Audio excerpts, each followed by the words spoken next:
Hey everyone, welcome to another amazing episode of the Marketing Guides for Small Businesses podcast. I'm Dan Gershenson, your host this week from Caliber Brand Strategy and Content Marketing. I am joined by our roundtable of experts, Ken Tucker and Paul Barthel from Shape Web, Jen Kelly from New Initiatives Marketing, and Ian Cantle from Outsource Marketing. Welcome, everybody. Good morning.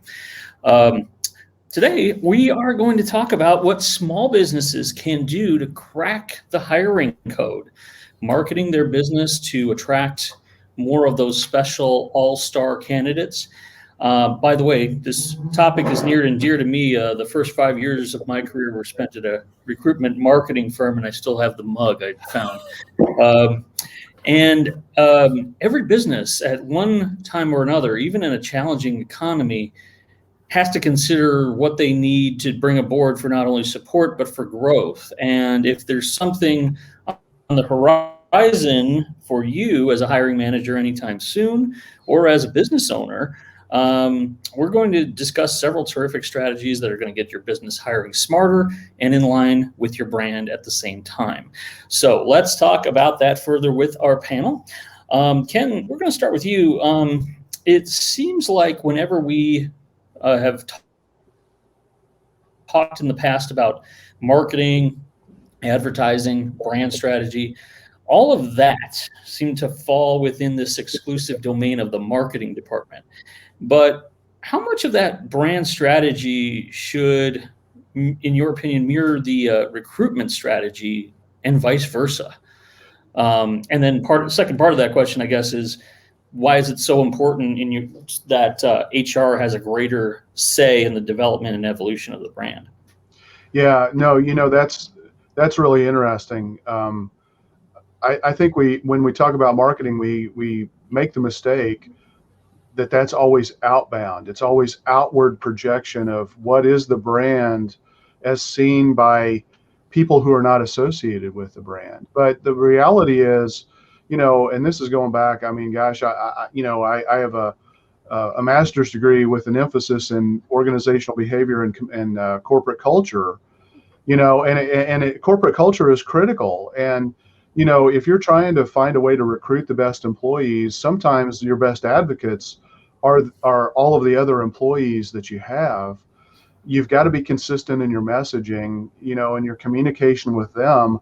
It really shouldn't be any different than what it is to the outside world. But I think a lot of people have this tendency to fall into this silo mentality. And, for example, I've worked with a few promotional products companies over the years. Everybody wants to run to the marketing people because it's perceived that they're the ones that have all the money. But in reality, the HR people have started to gain a lot more clout. And I think it's only going to accelerate now with the challenges we face in terms of getting, high quality employees, whether you're in the trades or whether you're in the professional services, to where the HR department has to play that critical role. And, the more, it's a lot easier to recruit people if you've got that alignment between the strong perception of, hey, this is an awesome company, this is a great brand, people know about it, they're proud about it, they're excited to wear their shirts to work, or their apparel, and they're just proud to be associated with that. That's going to do wonders for the HR department. But the HR department needs to take more ownership of this, and they need to realize that, and what I think as we explore this, we can talk a little bit more about some things that I think the HR department can do to really help market themselves. And I think they need to put together marketing campaigns now.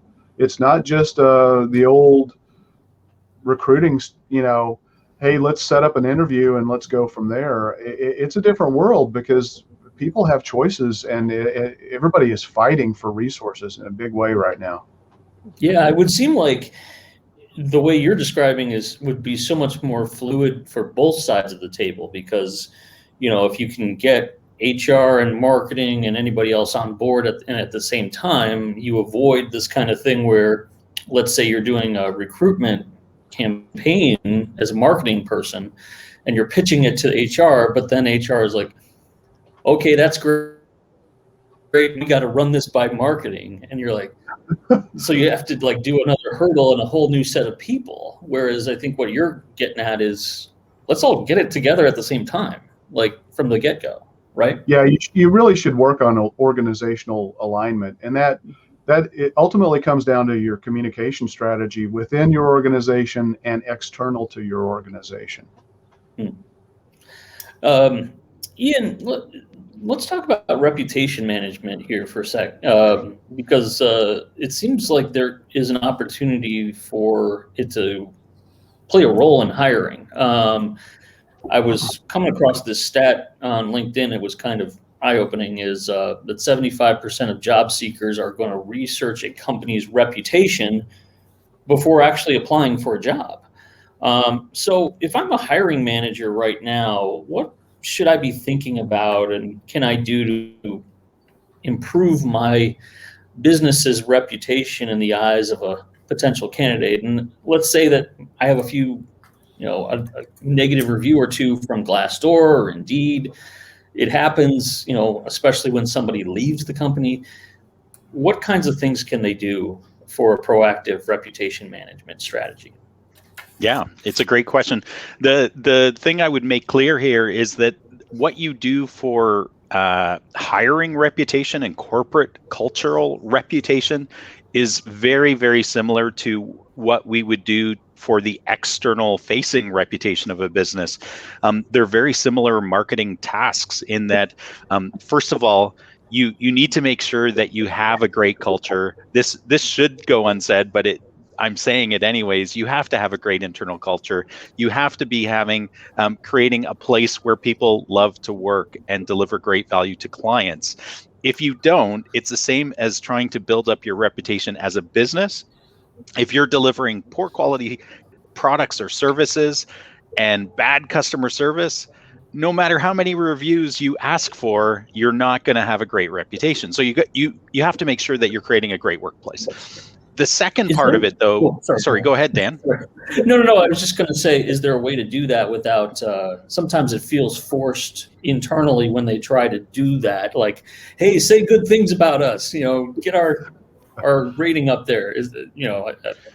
Well, that's the exact point I'm making and I've been in workplaces like that where maybe things aren't going well for you, and yet HR is saying, hey, we've created this fantastic internal reputation type system. We want you to be doing things on Glassdoor.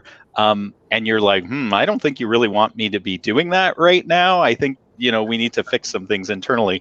But what I was going to say is the process is very similar in that you have to have a systematic approach. You have to have goals. What are we trying to achieve? You need to have a systematic approach of how you're going to, again, assuming that things are good in your workplace, setting up, first of all, even before you ask your employees to go out and do these reviews, because I think you should be proactively asking people to do that on your team. But do an employee satisfaction survey, and depending on the size of your business, that might even just be having frank discussions with people and saying, Tim, how do you feel about working here? Like, how are things going? Are you feeling good? And then right up to, if you're a larger small business, it's doing an employee satisfaction survey and getting people to answer key questions about their satisfaction as an employee. And then, of course, that leads nicely into doing a proactive approach to asking your employees to leave reviews on select platforms that are valuable to you as a recruitment company. Glassdoor, LinkedIn, even on Google, like it can be very helpful on there. Because just like consumers and B2B businesses educate themselves before buying to a large extent, employees are doing that more and more, and culture is becoming such an important thing to younger generations. So it's really important to do that. And sorry, I should add one last thing. Just like with doing, if you get bad reviews on Glassdoor, a strategy to overcome that is very similar to what we would do for overcoming bad reviews on Google for businesses. It's to overwhelm bad reviews with good reviews. So be proactive about it. Deliver great quality employment and places of to work, and then just be proactive and overwhelm those bad reviews with good reviews. I Make think sure those employee satisfaction surveys are anonymous, or you won't get honest answers. Great point, Paul. Absolutely. Yeah, I think another easy test is to ask the employees what the mission statement is. If they don't know the mission statement, you don't have alignment and consistency across the organization. Yeah, it would seem like some of the ones that really get it are the ones who are, people who are at random asked or happen to say, that's how we do things here, or that's not how we do things here. It's like those people get it. And I would think, correct me if I'm wrong, those are the kinds of people that you want to be more deliberate about asking for reviews. Or, is that the way that you typically approach it, where you're kind of advising people to say, well, don't put all this out there at once, like asking 100 people to suddenly start reviewing us. Target the people that you think are going to be, after a certain point, are going to give us an honest and fair shake as far as giving us a review. Yeah, and absolutely. And just like with external review requests, you don't ask the people that hate you, right? If you have severe dissatisfaction with one or two employees, you don't ask them to do the reviews. You don't be proactive that way. You solve the problem first, and then if and when you're able to solve that problem, you ask them. But go to other people that are having greater satisfaction. Yeah, and I would think also it kind of almost plays into, I didn't think about this until now, how much it plays into even how you're hiring in the beginning. Is this a person who's going to get it? Is, as far as our culture, do they get not just the role of what they're going to do, but do they get the culture? And can I envision them 6 months or a year from now giving us a great review that they really understand what we're all about and can speak well of us on Glassdoor or Indeed? So cool. Jen, this is one that we often think about when it comes to, we know that having a strategy is kind of at the forefront of building any great brand. Knowing your target, your competitors, your positioning, all the things that we talk about for traditional brand strategy. But how much of that strategic approach comes into play when you're building a recruitment brand? Is there anything that's the same, different? How do you usually approach that? Yeah, well, I'll speak about it from my point of view in my company, and a lot of who we hire is either freelancers or contractors, and we're talking these are for long-term engagement. So I do have a bench of folks that have been working with me for about 5 years. But they're still, on their own and whatnot. And I think what's important is to be a little bit more humble than a lot of employers have been when they put up the posting. And of course, you want to work here, and this is who we need. I think in the same way that we're humble with our clients, meeting them where they're at. Maybe they don't know, yet that they need a whole marketing strategy. They just came to us with a problem with their website. Let's talk there and, bring them along that way. I think we have to meet our potential employees the same way. Like, where are you at? What are you looking for? That kind of thing. And what I mean by that too is, your people aren't going to be with you forever. I'm sorry to say, you know what I mean? So it could be that folks are looking at your organization as like, okay, this might be a 2-year, 18-month stepping stone. And I think if you can be, honest about that at the beginning, you can get so much help out of it.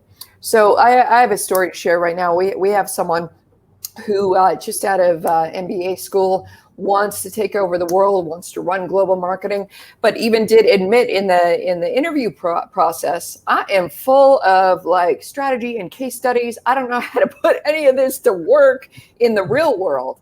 And so, and we did bring this person on, and what we say in every project that we hand over to them is, okay, keep it in mind where you're at. At one point, you want to run a global team. You got to make sure that you know what your global team is doing. This part of this project is going to help you learn A, B, C, D. And in that way, you'll be able to direct folks, later on. And what I have found with sort of putting those pieces together so they can see, okay, this isn't just, a job for now. I can see how this is helping me build to where I want to go. It's been really, I guess, humbling too, to know that at some point these people are going to leave the nest, right?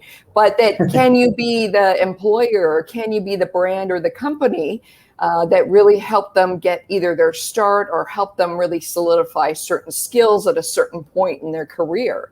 And that can do nothing but be a great word of mouth technique for you if you can, I guess, be humble about where they're at and what you can give them on their own career path. You're speaking to something there that I think sometimes we've often talked about with business owners, which is they worry about, well, if I train them up, are they going to leave in a year or two anyway, or 3 years or something? And I think what you're talking to is really how your brand can expand beyond your internal walls, and people can talk well about you after they've left. As you said, yeah, they're probably going to leave. They are going to leave eventually, some way, one way or another. But you would like them to be able to speak so well of you after they've left and said, oh, it was a great environment. I was mentored. I had all these great opportunities, whatever it is. I think that's where, your approach, that's what, when you're talking to people about that. Yeah, it is. And it goes to a bigger, I guess, a bigger emotional thing around how are we participating in the business world? Like, how are we helping the next generation? How are we helping, everybody that comes into contact with our brand or our company be the next best web designer, the next best customer service agent, that kind of thing. So, it just, how can we help the business community of wherever we are locally, uplift itself and become better? And I know there is some, complaints. I guess there's been complaints since the beginning of time, kids today and that, that kind of thing. But I think if you can take the type of attitude around whether it's, someone from a different industry coming into your industry or different age group or different skill set, how can we help this person become the next best business person in our community? And that helps a lot of us. I know that's a very positive way to look at it, but it's made it more enjoyable. And I've been able to see folks in my own team actually blossom that way. And then, you get the proverbial folks coming to the table with more ideas than you asked for. And it can just help push you forward. Jen, one of the things that you said there, sorry, it really struck a chord with me. I'm helping a business in the trades. They're currently, the trades are super hard to hire in right now because there's a hunger, there's less supply than demand.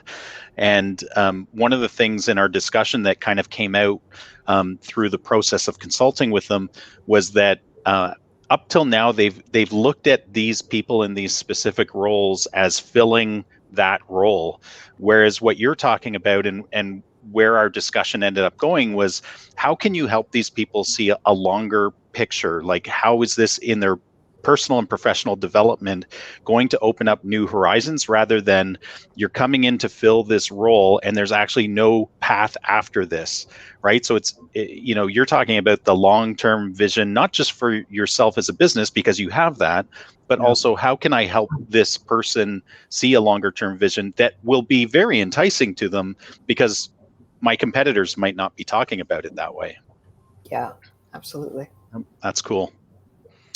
Paul, when we are talking about content for recruitment purposes, the thing I admit that we tend to think about first and foremost is the job description, sometimes on a job board or on a company website.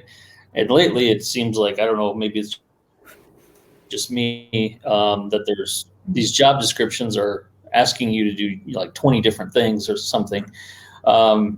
In reality, though, there's probably a lot more types of content that as a company can consider producing. to show off what the company's all about. So what are some things, like whether we're talking about culture or new projects, new opportunities, anything like that, what kind of suggestions do you have about that direction? Well, job description is just one part of the recruitment process. Obviously, they have to know what they're going to be doing, but having, employee reviews, back to what Ian was talking about, you can have the employees do video testimonials, but if you have a great internal working culture in the first place, then it shouldn't be a problem. If you don't have that, that obviously needs to be addressed. And talking about the fact that this isn't necessarily you're going to be pigeonholed into just this. There are paths beyond that, and having current employees talk about, well, I started here and then I moved on to here, so there is that opportunity for advancement. That is another way to get around that. It's just about the job description.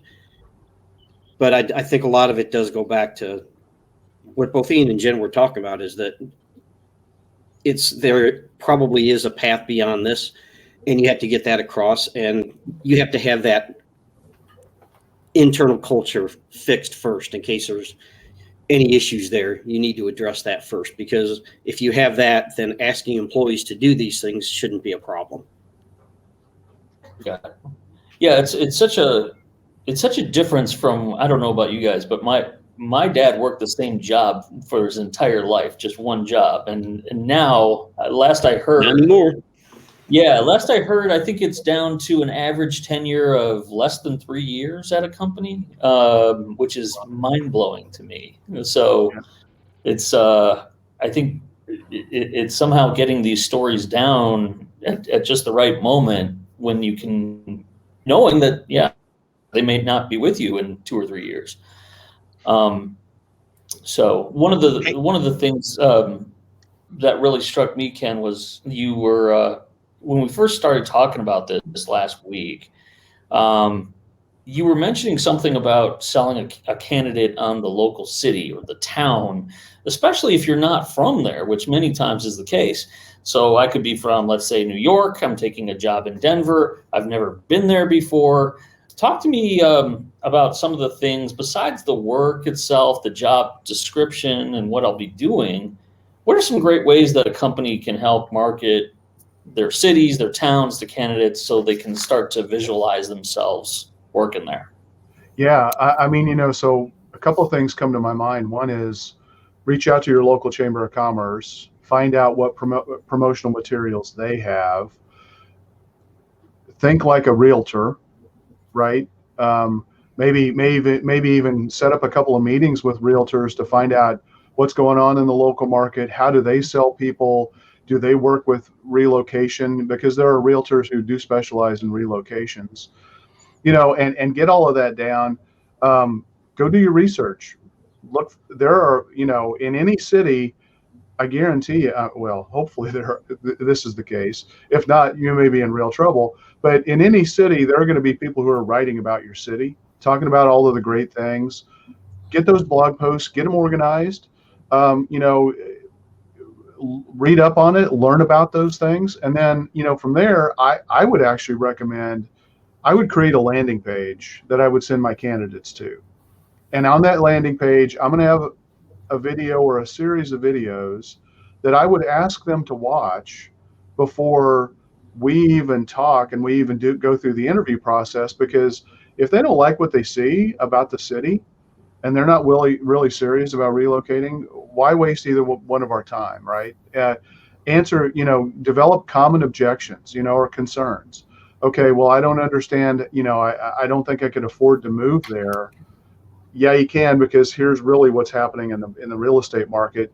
We can help you get set up. We can do this. We can do that. I think, but video content is your friend, and I don't know, if it's permeated on the HR side of things in the recruiting process. But if you're talking to several candidates, I guarantee you're saying the same things over and over and over again. You're answering common objections that they have. You have to explain the way the company operates, maybe the career path that's available to somebody. Maybe it's what are the pros and cons about moving into the new city that you might be trying to pull people into. Video is your friend. You script it out, you think it through, you record it a couple of times, you nail it, and then you do it once and it's there and available, and then it's a disqualifier for anybody. If nobody is willing to watch those videos, why are you going to waste your time talking to them? They clearly can't follow directions. Case over. Wash your hands of it, be done. You're going to save yourself a whole lot of time. Yeah. It's funny because I think one thing that you made me think of is some people, as we come out of this pandemic, around here at least, I'm just going to use Chicago as an example. There's going to be interviews in June, July, and August. And in June, July, and August, this is the greatest city in the world, I think. But there's something else that's coming that's called winter that happens as soon as October, and suddenly this isn't the greatest city anymore. So I think that speaking to a lot of what you're saying is get some real insight from people who work there as far as, what are some things I have to work. These are real things. Like, you don't want to hire somebody in the summer and then have them leave 6 months later because, I never realized this weather was going to be as harsh as it is, that kind of stuff. Things you don't think about. Yeah. So, I think it's super important. Video is your friend. I mean, video, we've talked about video, in so many other aspects of marketing. Look, I think a strong recruitment series of videos would do wonders for any business, and it's going to save you time. It's going to find out if somebody can follow directions. Maybe they disqualify themselves during the process as another way of disqualifying, because that's also an important element of making sure that you get the right folks in place. But it's also, it's going to become an important marketing aspect, and you should be honest. Like you said, if you need to tell people and warn them about the seasons, because you don't want to pay for somebody to be relocated to come to work for you, only to have them leave within 3 to 6 months because they can't stand the weather. Right. Hey, Ken, what about a recruitment funnel? Like something you were just talking about there, I've never seen actually built out for businesses, just like we build out marketing funnels for products and services. Could you build a recruitment funnel with some of the elements you were just talking about? Heck yeah, absolutely. Yeah, and you should. And that's part of the process. On this landing page, it depends on where you're at in the process, right? If you're already sending people to a landing page because they've already applied, then I don't know that the funnel's nearly as important. But if you're in the process of trying to get somebody to just apply and say, hey, yeah, that sounds like a cool job, or that sounds like a great company, not sure about the city, yeah, by all means, have a guide on your website, that talks about how great it is to work for the company, how great it is to be in the community and the community involvement. And one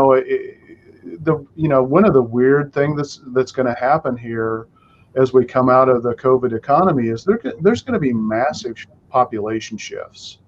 Yeah. There are going to be people who are leaving urban centers because they were locked down. They needed to be locked down, but they were seriously locked down, moving to places that had, fortunately for them, better flexibility in how they could allow people to work. People are going to be rethinking the nature of work, what they want to do for their career, where they want to be, the lifestyle. COVID has, shown a lot of people, I think, hey, we may not live forever. It slaps you right upside the face each and every day when you hear a friend who's passed away that is your age, or their parent, or whatever. You're rethinking mortality. So I think it's important when you're talking about the recruiting process, you've got to address all these things. And as companies, we still don't know how it's going to shake out in terms of having to have people come back and work in the place of the business versus providing some flexibility. I think there are going to be more demands from employees than there ever have. You need to think through all of that kind of stuff, and some businesses, like in the trades, we work with some painters. They tend to be outside a lot of the time. They may have to go inside some of the time. How does that change moving forward now? And when you're trying to recruit a new painter, are there fears that they have that you need to overcome?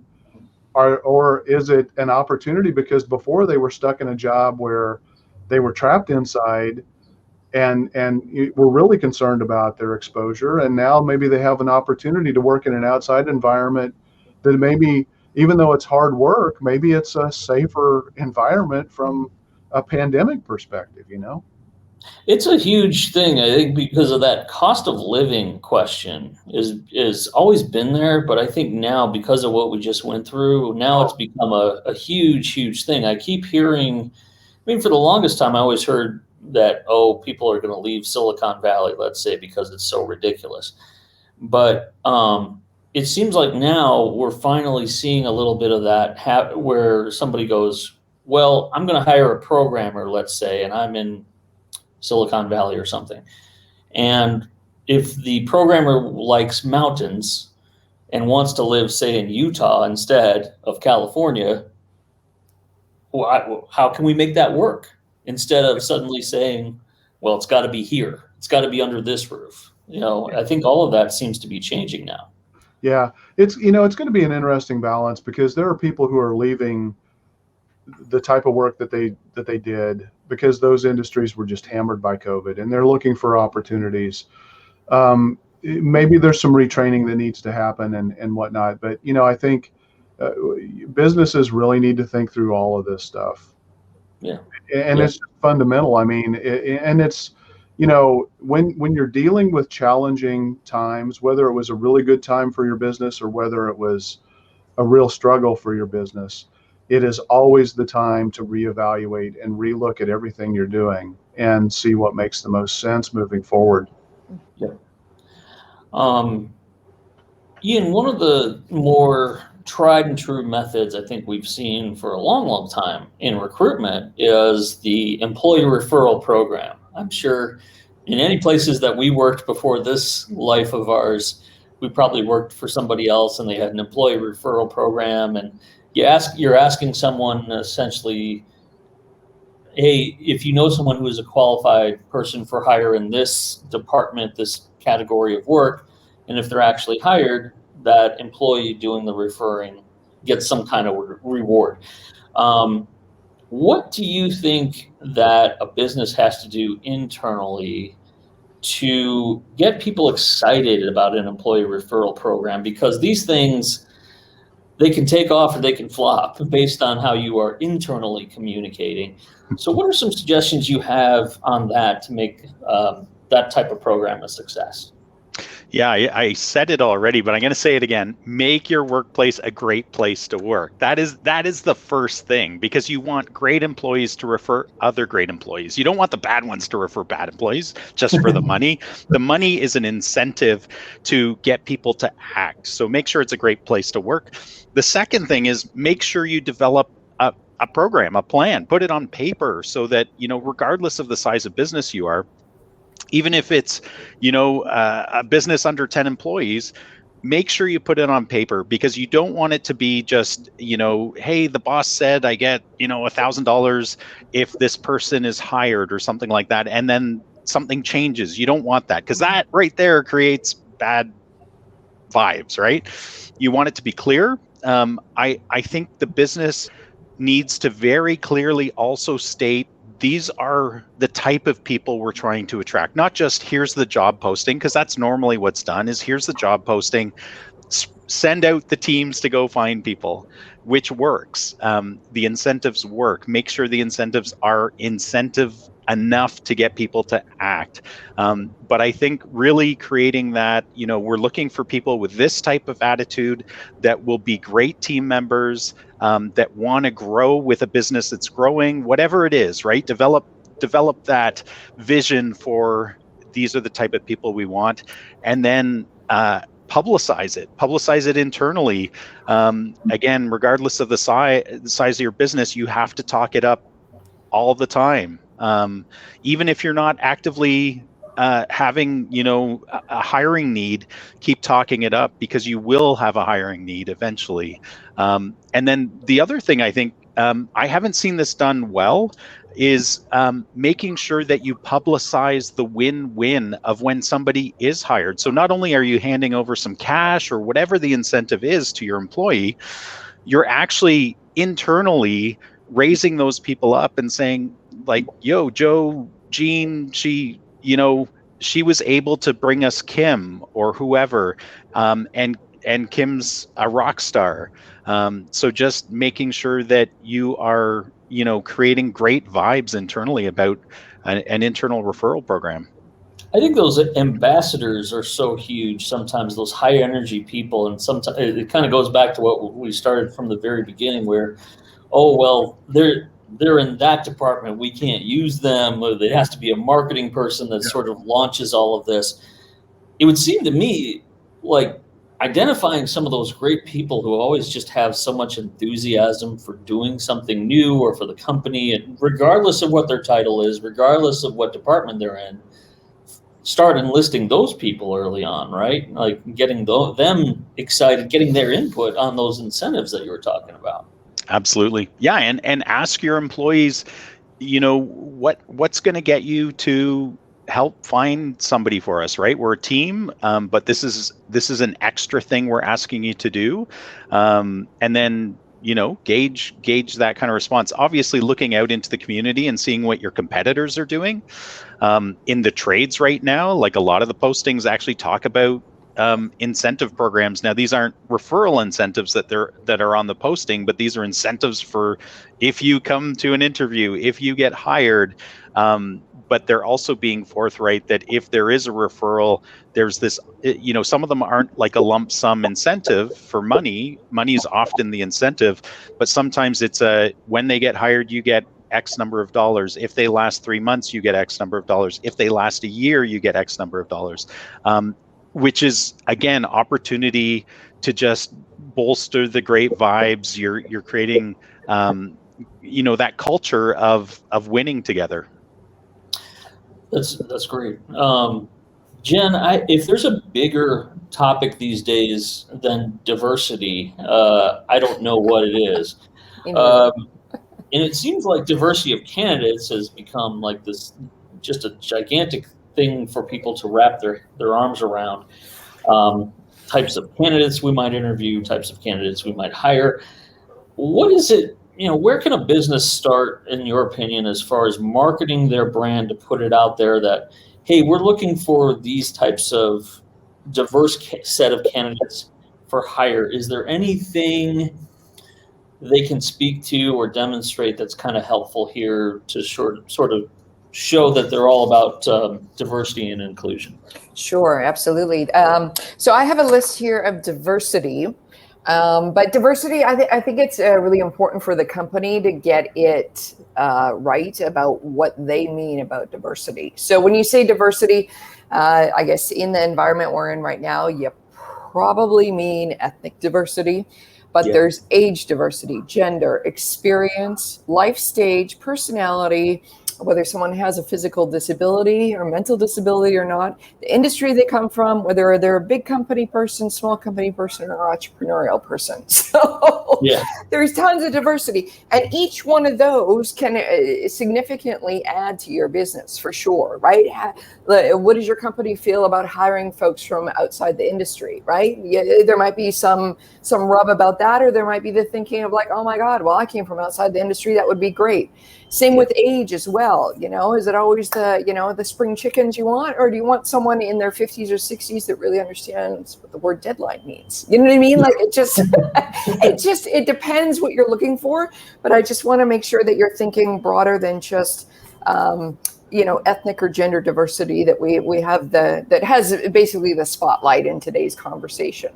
And I think what can be helpful about that is for example, if we think about is someone coming from a small company coming to our large company, it's a whole different ballgame on how, what the day-to-day, what the culture's like. Sometimes the pace of it, sometimes, what really goes on day-to-day in a company like that. And just being really, really clear about like, what is really our environment? Who do we think the best person is? And who are we open to, thinking about having come onto our team?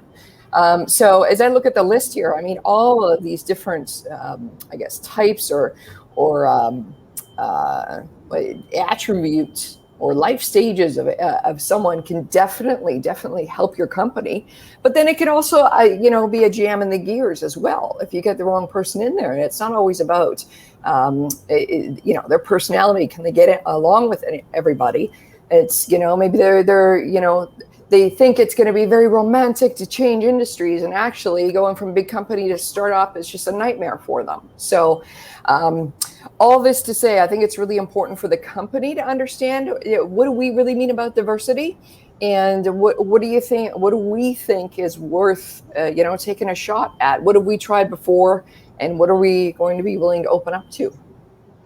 It's funny because I think I'd like to think we've come a long way from trying to find the best stock photo of a boardroom of different people, because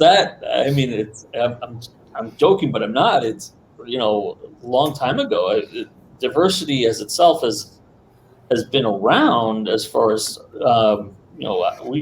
long time ago when we were asked to do a diversity ad, that's literally what it meant, was like, okay, well, we have to show all the right people in this one photo. And it just happened over and over and over again. And fortunately now, I think hopefully we're coming to a point where it's like what you're saying, there's so much more depth and richness that we can show about our culture and how we interact with people and appreciate other people's input when we talk about diversity. Absolutely, there is. Yeah, for sure. I mean, I think we got a ways to go, because the first thing that comes to mind, in business anyways, you've got your top 30 under 30, top 40 under 40. And if you kind of look at that, you just think like, well, are there no more ideas after you turn 41? Like, are you just harder after 40? I don't know about any of you guys. I mean, 40 was when I started to get it together. There we go. Right. Really? So I that's a whole other podcast. That yet. I don't even want to tell you my 20-year-old self. I could just. So there's, I mean, but I think in today's environment, it's a beautiful opportunity to open that up and just say, like, what can we do, and who can come onto the team, and how can we make this work, and just be open to it. One of the things that we do, I mean, it's always a risk to bring someone in, for sure. What we typically do, mind you, we are set in a way that it's contract and freelancers that we use mostly. But we typically start off with a small project, right? Because everybody can look good on paper. Everybody can look good in the few interviews, right? Like everything can be lovely until it comes time to actually doing the work together. So we always test with a small project to see, like, how is it really to work together? How's your communication style? Like, do we jive? That kind of thing. And that can tell you pretty quickly both ways, if you can move forward, if you should say goodbye. And then there's some cool tools that are helping us sort of identify some of these people as far as their traits. Crystal is, I think, is one of them, or Strengths Finder, or things like that. Disc, yeah. Things like that at least, it can tell us so much more about a person and where their strengths lie. So that's just another diversity angle there too. No, it is. I think that's a big problem too, especially being sort of an owner operator, making sure that that you realize either if you have a bias to, or if you haven't figured out how to not do this, hiring folks that are too much like you, right? I mean, it does help to have the other personalities and the other behavior styles. I mean, it can, a team can only really work that way. So, yeah, it doesn't work very well to have a team that's all INTJ. Right. Yeah, that's a little tough. Paul, as a lot of hiring managers, I think, the first thing that on the tip of their tongue is LinkedIn. They're always thinking usually about the best place to look for talent is, hey, let's post a job on LinkedIn. If they're not posting on it like a job board, let's say. But if we're talking about getting potential applicants where they live, what are some other channels that you think might be a good, I know every company is different, but have you seen some other really good examples of other social media channels besides LinkedIn where there could be a good place to look? Like, is there merit in doing, let's say, Facebook, Twitter, YouTube, Instagram, any of those kinds of places, and then some that make sense for applicants that you've seen? Yeah, absolutely. It goes back to what you said about where they are in the industry you're in. If you're in a professional services industry, if you're an accountant, LinkedIn is probably great. But if you're an interior design company, you probably want to maybe look on Pinterest or Facebook, more visual platforms. If you're a home services industry, Facebook may be a good place to be because a lot of your potential employees are probably going to be on Facebook. So it really comes back to, like you said, what social media platforms are your potential employees going to be using? And that's going to be largely dependent on what your industry is. You probably don't have a lot of surf shops, for instance, posting on LinkedIn. It's just probably not going to happen. So yeah, it really depends on the industry you're in, and that's what you have to keep in mind. So yes, dude. Yeah, Dude. Hey. exactly.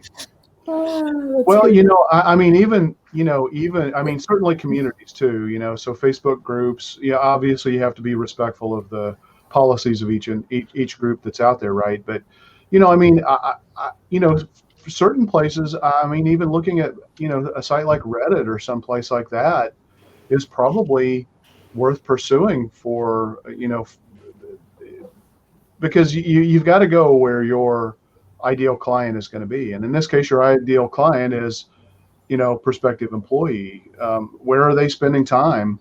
It's worth, everything we talk about in marketing pertains to hiring people too, but I don't think we've thought about it in that same way. You should create videos for recruitment purposes, and putting those on YouTube or Facebook is going to give you a great way to get reach to those people that maybe are just beginning that buyer's journey, if you will, where they're starting to think, maybe I really am ready for a change, and want to make a career choice change, or stay within the same career but just go to work for somebody else. And so absolutely you should be leveraging those. Well, and, a couple things about using the social media channels is it lets you reach a larger pool of candidates, first of all, and it supports a real interactive two-way conversation, or at least it can, and it engages the potential employee in an environment where they're comfortable and safe on a platform they're already using that they're familiar with. And it leads to a more natural conversation, and it can help you get a feel of who they really are. Like Jen said, anyone can look good in the interview or, on paper, but it allows you to engage with them practically in real time. And you can get a better idea of who this person really is and what their personality is. Hey, Paul, quick question. So a lot of the advertising that we've been talking about and that's thought naturally of is targeted billboard advertising, right? Meaning like a Facebook ad, a Pinterest ad, all of those things, you're targeting a specific geography and a specific type of people with specific interests, but they're not actively looking for a job. Whereas LinkedIn, you might be able to do that. What about Google? Like, have you heard, or does it make sense to do Google ads where people are basically self-qualifying? Because if they're in a particular geography and they're searching for, marketing jobs in Denver, and that's where you are, could you do an ad that way? I have seen those. We actually a while back had a company that approached us about it. Never really went anywhere, but that would be a very specific, very targeted thing, in my opinion. Because, like you said, they're going to have to be looking for that. Yeah. Yeah, but I mean, we haven't really talked about Google Job Search. That's true. That's starting to become a big factor, and I mean, we're looking, as a marketing company, my biggest struggle is my clients can't grow because they can't hire. So we have to rethink all of this. And so, I'm looking at job board technology where we could post jobs that get them posted out there, with the proper Google job search schema, so that they're going to show up when people are looking. You have to think about all of that. And the reality is, I think businesses need to start thinking about this now. They are going to have to spend as much or more money in hiring the right people as in going and getting new customers for many industries. Wow. I mean, it's just a cold, hard reality. And that means that you need to be prepared to increase your prices, and you have to think about how are you going to be able to demonstrate value to the people who buy your products or services for those higher prices. Because the reality is, in a competitive market, I mean, if you turn on the news or you have some kind of a news feed stream that, I love Flipboard, for example. A couple of times a week, you see a story about a company that decided to increase how much they pay people or add some cool new benefits. And guess what? They no longer have a problem recruiting and hiring people. Yeah. Yeah, and something to go along with that is, and we kind of touched on it, is the awareness. You're going to have to build your brand, and I think it was Ian that alluded to this. Is that at some point you're going to have to hire people, and we tend to think of brand awareness as a nationwide thing for major companies, but you can be a well-known brand in your local market. And companies are going to have to start thinking of it in those terms, and I won't get into it. It's called, Google refers to it as entities. That might be a podcast, but it's something businesses are going to have to start thinking about, because from a marketing standpoint anyway, a lot of data is being taken away from us. So businesses are going to have to start thinking of themselves in a different context, even if they're just a local entity or local brand. It may not be a nationwide thing, but they're going to have to start thinking in those terms. Perfect. Yeah, that's great. That's a good place for us to tie it up. Thanks to our listeners for giving us a little extra time this week. But hopefully that's some really good, excellent insight. For those of you who are ready to pick up your outreach and crack that hiring code, I think we've hopefully, as hiring managers, we've given you a ton to think about. And by the way, if you are a marketing, advertising, PR person, hopefully we've opened your eyes to the fact that the marketing department is not the only entity in the company that you might want to approach. HR may be, very hungry for you to be knocking on the door and giving them some ideas too.